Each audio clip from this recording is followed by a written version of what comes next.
Pour les auditeurs qui nous rejoignent à 22h54, on rappelle que ce soir, aucune région n'est aux mains du Front National. 7 sont à droite, 5 à gauche. Pascal Perrineau, quels sont les grands enseignements qu'il faut tirer ce soir? C'est peut-être un petit peu l'heure aussi de faire des résumés de ce second tour. En effet, ce second tour des régionales est original à bien des égards. D'abord, une mobilisation exceptionnelle, comme on n'en avait jamais connu entre les deux tours. Il faut remonter, vous vous en rendez compte, à la présidentielle de 2002. Et à l'époque, souvenez-vous, on parlait du choc, du traumatisme, du tsunami. Ça, c'est la première leçon. La deuxième leçon, c'est que le Front National reste un parti d'opposition. Et quel parti d'opposition? En effet, on l'a vu au premier tour. Mais pas un parti de pouvoir. Il ne parvient toujours pas à franchir le seuil des 50%. Et même dans des bastions, je regardais attentivement les résultats, par exemple dans le Var, qui était un bastion du Front National au premier tour, eh bien d'un cheveu. Mais c'est Estrosi qui l'emporte contre Marion Maréchal Le Pen.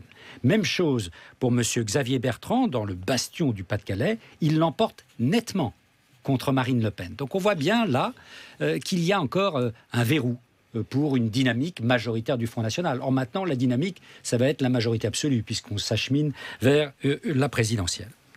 Troisième leçon, la droite associée au centre a du mal encore à capitaliser l'opposition au pouvoir et à dominer les problèmes de division. On l'a entendu d'ailleurs ce soir, entre les hommes, quant aux stratégies. Et cela devrait accentuer ces résultats en demi-teinte, les turbulences à droite dans le cadre de la préparation des primaires. Et enfin, dernière leçon. Moi, ça me frappe en tant qu'observateur. J'entends beaucoup d'hommes et de femmes politiques venir ici et dire « oui, il faut changer ». Changeons les pratiques politiques. Il y a une nécessité de renouveler la politique.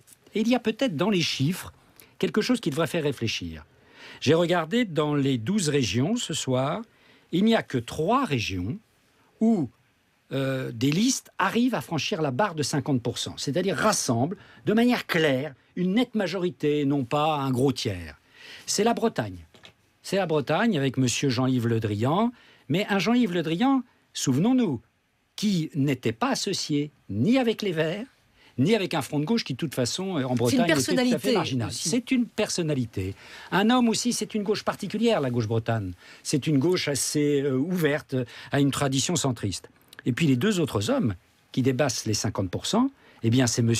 Estrosi en PACA, 55, et M. Bertrand en Nord-Pas-de-Calais-Picardie, avec 58%. C'est-à-dire des zones où, eh bien oui, la gauche et la droite font un bout de chemin ensemble, comme, par exemple, on parlait tout à l'heure de l'Allemagne, comme c'est le cas aujourd'hui en Allemagne. Cela devrait donner, du moins, des idées de réflexion.